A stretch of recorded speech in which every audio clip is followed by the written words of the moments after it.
Good morning, everybody. It's Friday, February 25th. I'm Charlie Fink here with Ted Chilowitz for This Week in XR, sponsored by Virbela. Our guest this morning is Dan O'Brien, General Manager of HTC North America. Let's get right to the news, Ted. We just got a look at the PlayStation VR 2.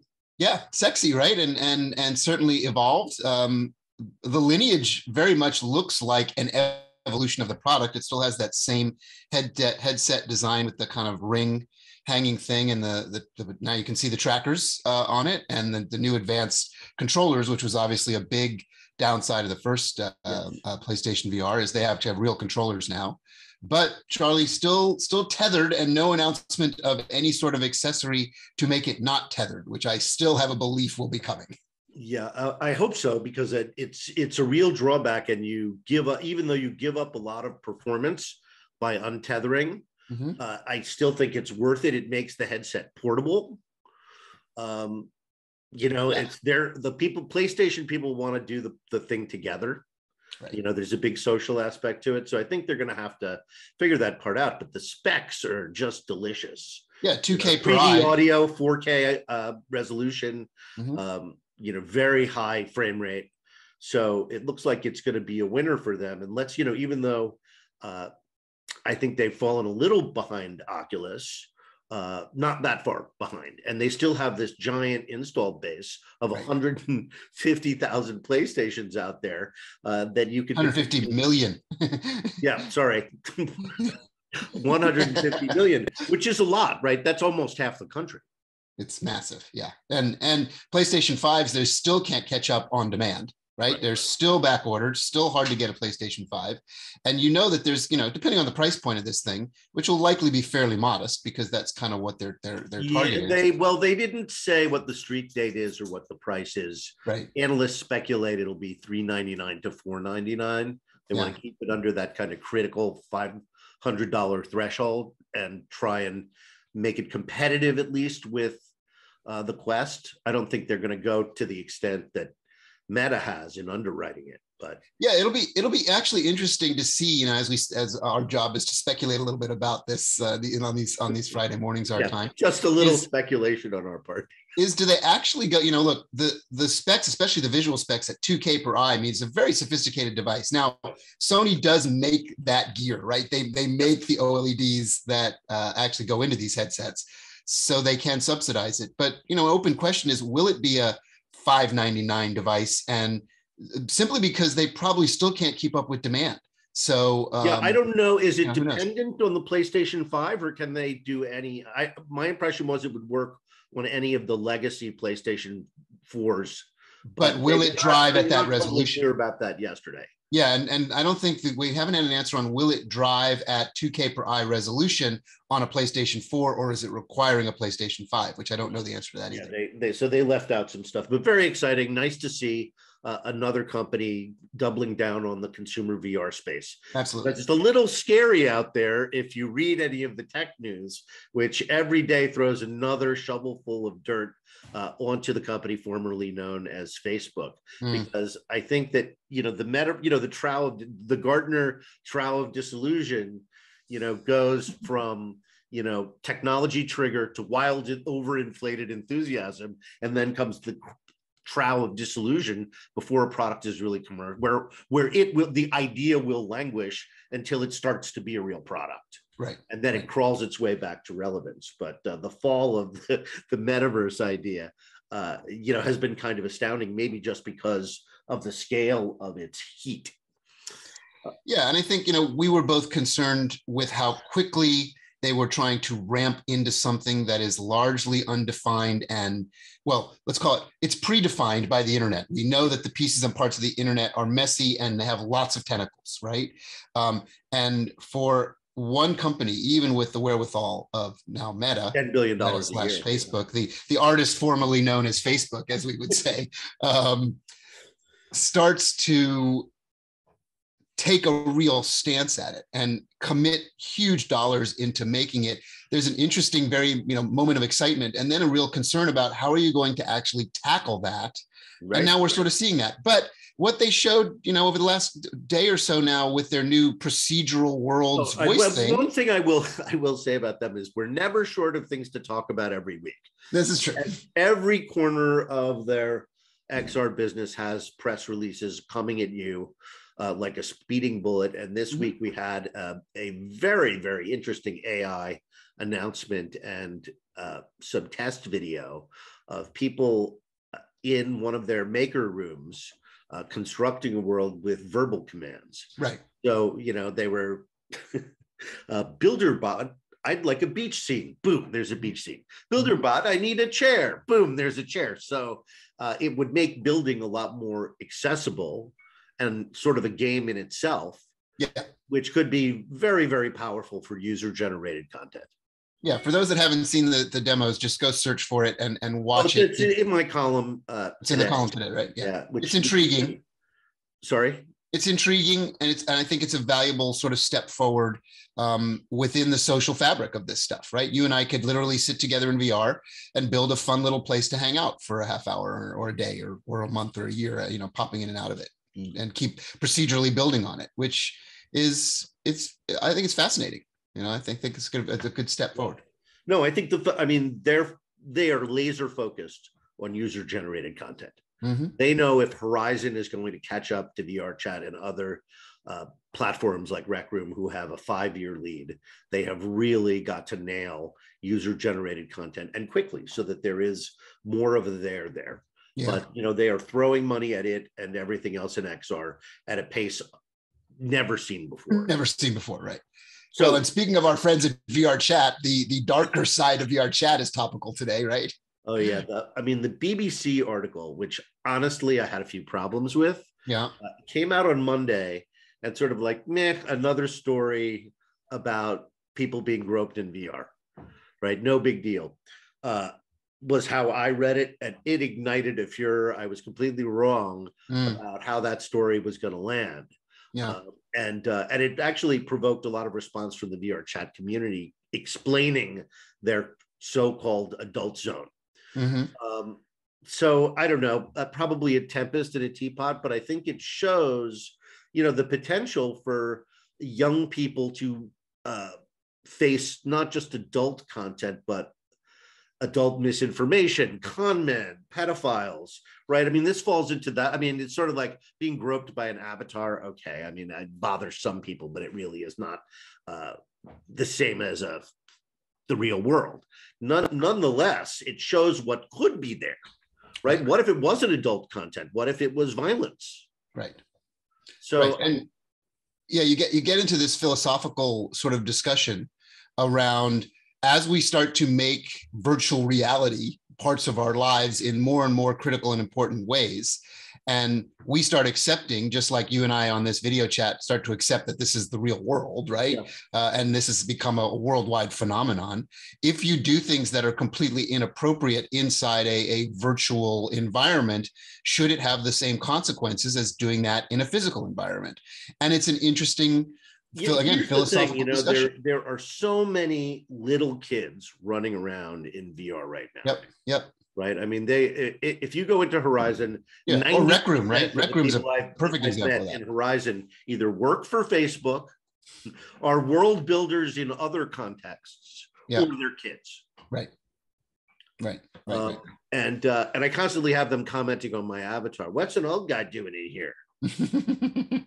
So I think that it needs to be addressed because, for the well-being of the kids who are perpetrating this. They don't know what to do in VR, and they act out because they think there are no consequences, and there should be consequences. Absolutely. But I think a lot of it is being done by kids who need to learn how to behave, not just in VR, but in the real world. Yeah, and we saw the historical evolution of this with chat rooms, right? And appropriate and inappropriate behavior in chat rooms. If you're chatting something that shouldn't be in this room, you either need to go into another room or go away. This doesn't belong here. The challenge with VR right now is it's still very much this open sandbox. When if you go into Rec Room, you can pop into anything quickly and pop out of anything quickly without any sort of gating or restrictions or moving through the 18 or older zone. Although VR chat, I would say, is doing an okay job of actually defining this is for adults only. Things that will be it's discussed an here enter are at not your for own kids. risk sort of thing, and it's Right. labeled, and it's apparently labeled. I actually haven't come across the content, but I guess it's not hard to find if you search for it. Yeah, yeah. And they label it very clearly as adult content. Nonetheless, you were a kid like me in the 70s trying to sneak Yeah, into you want to explore, right? Right. So, and adult sites. I mean, when my kids saw adult sites, they were definitely minors, and they were just, are you over 18? Hell yeah, I'm over 18. No different than trying to sneak into an R-rated movie when we were 13, right? I mean, it's all the same idea. I do think there are issues around kids, pre-adolescents in particular, on the platform, and I think moderation is going to be a big deal, not just of those people, but of those spaces, to make sure they stay within certain limits. If they are adult, what kind of adult? Absolutely. Right. So I see Dan has popped in. Oh, good. He's on. Good. There's one last story we were going to talk about. I'll hit it quickly. Omega Mart in Vegas has passed 1 million visitors just 1 year after its commercial opening. Kind of incredible, actually. Yeah, I'm a big fan of all things Meow Wolf. I was one of the early visitors of their Santa Fe location years ago, and that continues to be successful. And look, even through the pandemic, right? That's the part that surprised me. Yeah, that people still have a yearning for this, and they managed to keep it safe, and they managed to keep people, separated, but they still have a really strong content. Also shows the power of Vegas, right? The epicenter of go do stuff it lives in Vegas, and this is a successful output of that. It's great. If you haven't seen it, it's highly really recommend anybody who has a chance to check out anything Meow Wolf. They're opening attractions in a couple of other cities, and welcome addition and great outlet for some amazing. It's in an area called Area 15, which the Meow Wolf thing is in there. And there's 5 or 6 VR. There's 5 or 6 VR things in it that are worth doing as little separate attractions and things. It's a nice day out when you're ready to go to Vegas. All right. Well, I see Dan's here. Let's bring him in. Great. Dan O'Brien, General Manager of HTC. Welcome to This Week in XR. It's good to see you. Good to see you, Charlie. Great to see you, Ted. Thanks for having me. Of course, we're thrilled. So we're always talking about Oculus here, so it's great to shift gears and talk about my first love, HTC Vive. Oh, thank you. It's my first love too. How long have you been with HTC? I've been here for 14 years. Whoa, you were there before the beginning. That's pre-VR. Yes, very much so. There was about 3 of us that started the VR business, and it was definitely. I was making smartphones for a long time before I got into VR. Right. Well, that's so. That was something I did not know about you, but that's a great story. You guys have been. I mean, and all along, despite the Quest furor, you guys have been servicing the enterprise market with introducing new products, and you have a new consumer product, the Vive Flow. Congrats on that. Thank you. It's very comfy and light, which is a great surprise in VR, and it looks like it may be a very big category that you're targeting there. It's a new category. It's a space where we're trying to just get people to understand that these can move much more towards wearables, putting things like diopters in it so that you don't have to have the big eye relief, movement, and just a smaller, lighter headset. I think just the industry in general is looking for us to move in that direction, from a wearables, a comfort, ergonomics. The tough part, I think, for Flow is that you also use a phone, right, as a controller, and a tether to the headset. And we're actually working on ways where that might be able to just work with like a simple 3DOF controller as opposed to a phone. Just giving more flexibility to users to interact with content in it. But I think it really it's a good iterative step. I think, the industry in general and the way Vive, the way we operate is, you look at all these friction points that, we faced back in 2015 and 14 and 16 with the introduction of, the Vive and even Oculus's hardware. There's a lot of friction points, right, of setup and use and PCs and tethers. And we're just, as we grow, we continue to remove those friction points and move the industry forward. So we're really proud of that. When we were exchanging emails, we were talking a little bit about 5G. and how that's going to play into and support the development of VR and new devices. So I wanted to ask you about that because I really don't know a lot about that. Well, I think it's a lot of people when it comes to, the carrier side of the business and 5G, right? And all these amazing speeds, a lot of people didn't really go, okay, I need to download YouTube videos faster or, download my these other things faster. So the carriers are really looking at it and going, hey, what else can we do with 5G? Nobody knew when we brought around 4G, but by the way, I made the first 4G LTE phone that it was going to produce companies like Uber and Lyft and all of these other innovations, right? Amazing. And when we actually got into, understanding what we could do with 5G, what we could do with the latency, what we could do with the speed and delivery, we actually jumped all in on this, having such a strong wireless background, making wireless products, understanding network infrastructure and speeds and optimizations. We actually created a 5G box that can actually go on premise to a corporate environment or a business or a school.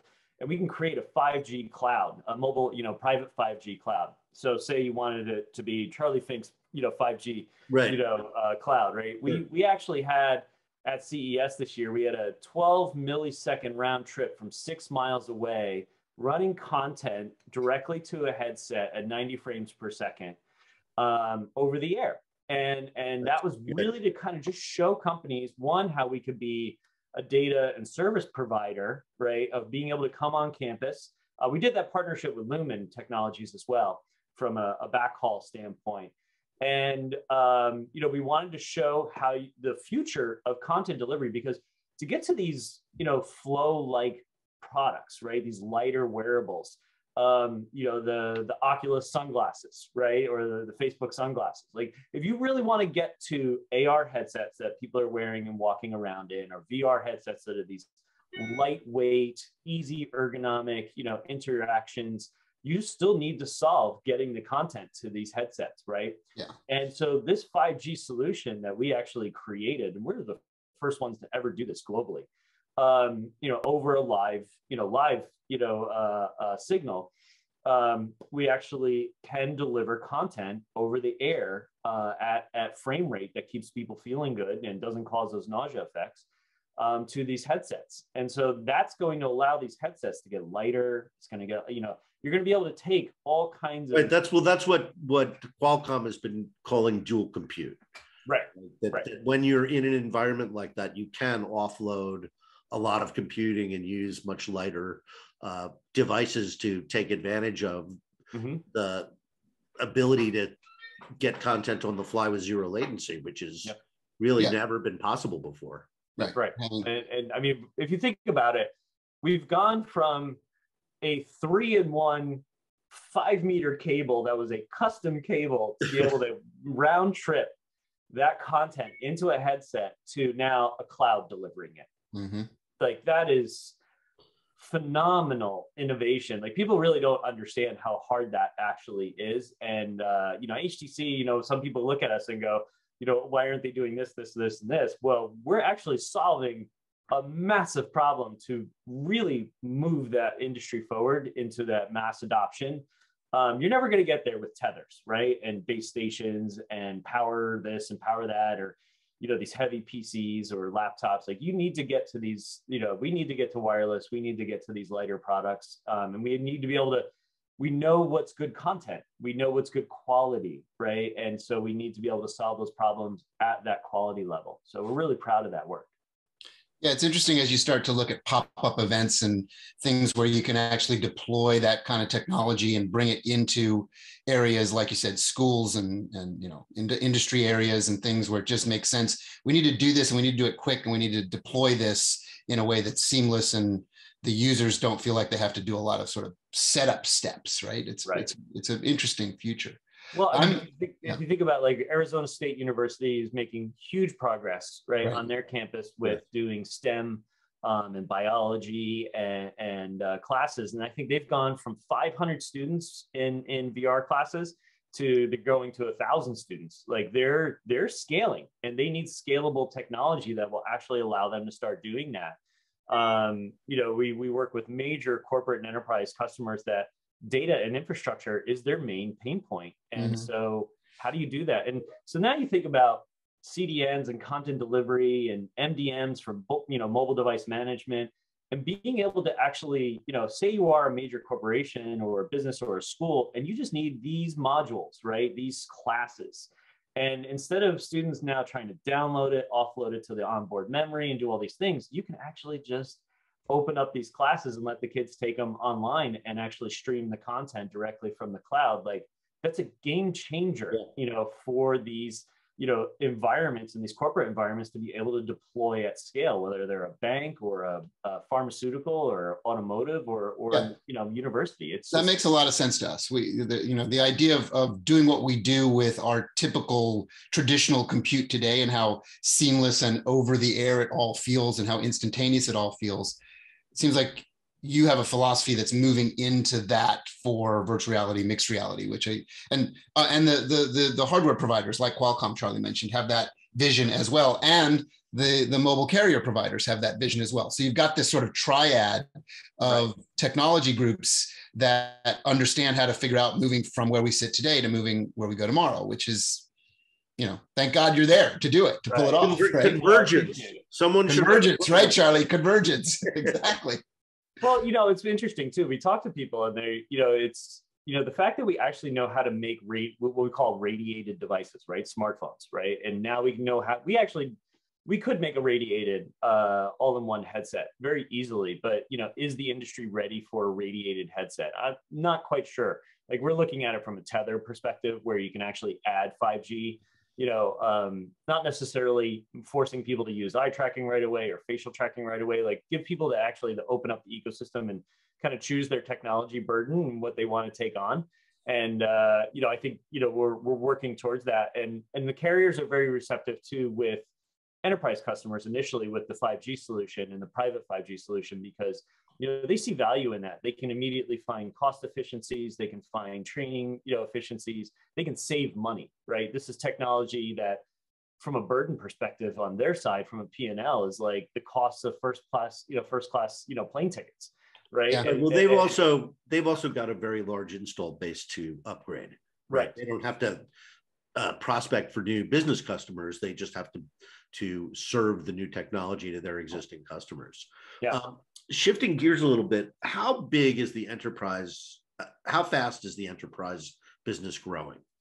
Well, we see, over the last 2 years, we've seen triple-digit growth, in terms of I can't go into actual, numbers or volume, but what we see from a percentage standpoint is very, very aggressive growth. Over half of our business right now is moving over to enterprise and professional use cases. That was my next question. Yeah, but we're, it's just what we're seeing is, the companies that can find those efficiencies, like we're seeing where they don't have to waste on materials, they can design quicker.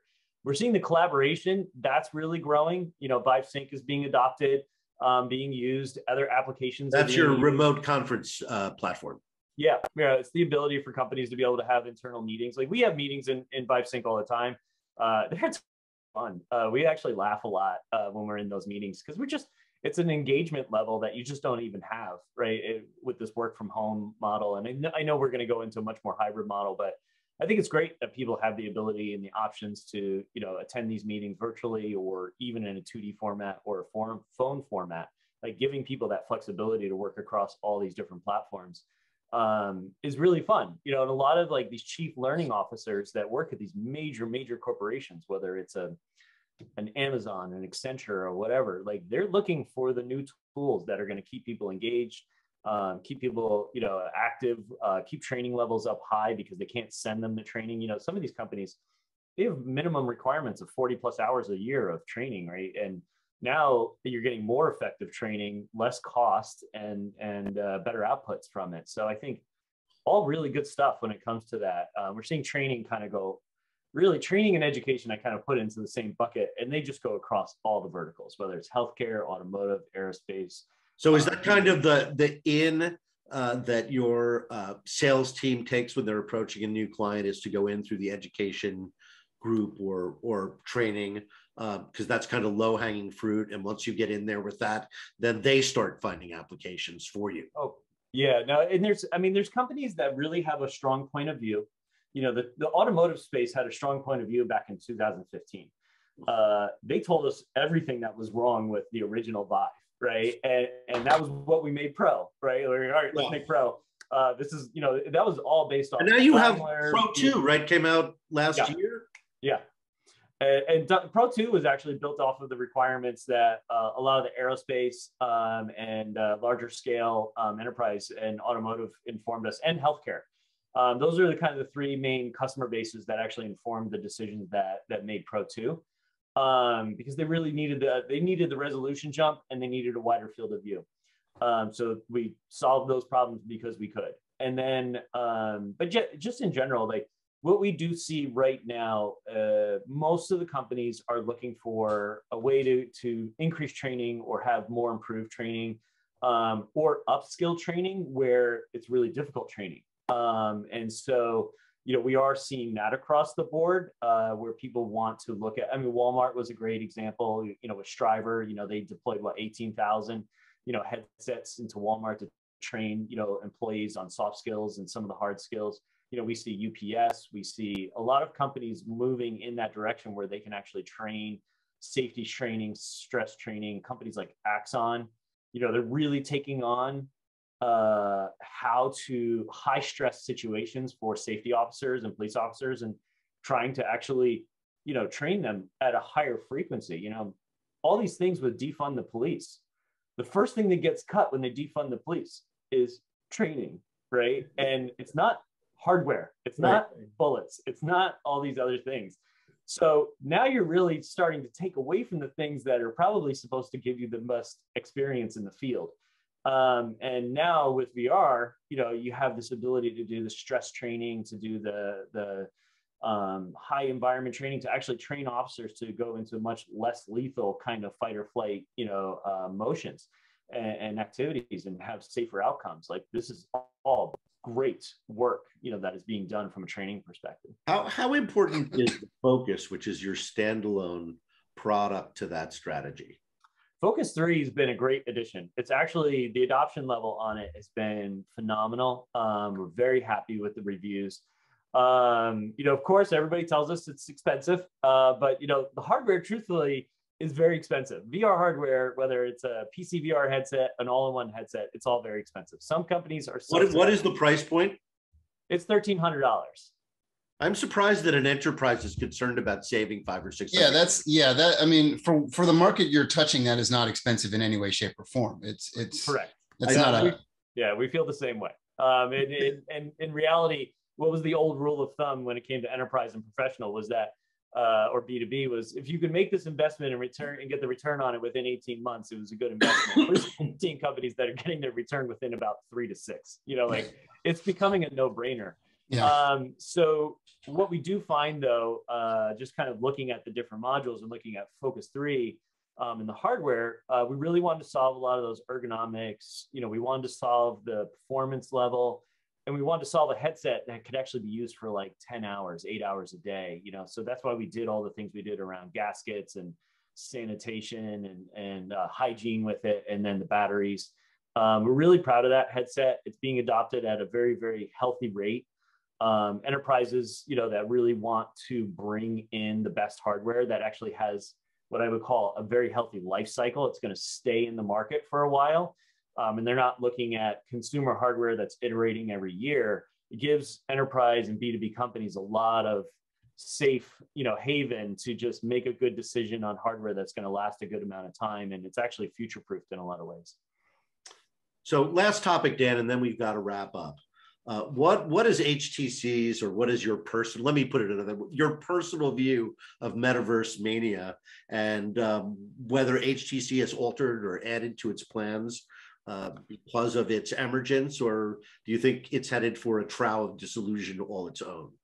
You know, I think it's in, metaverse is in year 2015, 16 of the hardware. A lot of people don't understand it, why it's valuable. There's some really, really smart people out there, especially in the gaming industry, entertainment industry, that really have a good point of view on it and really do understand like the value of what the metaverse really is going to be in this next version of the internet, where you are a first person, interactive member of this virtual world where you are going between worlds, and you're maybe even traversing between your consumer interactions and your personal interactions and entertainment and your professional interactions and what you're doing for work and how you might pay for things, whether it's through, Bitcoin and what you're buying, if it's NFTs and things of that nature. Look, our point of view, my point of view on all of this is it needs to be open, right? It needs to be protected. I think regulators really need to get a point of view on this very quickly and understand privacy and data, because what we do on the internet today with our computers, our phones, our tablets is all tracked, right? What we're doing, companies monetize this data in a very, very effective way, which is great. That's very smart. There's nothing wrong with that.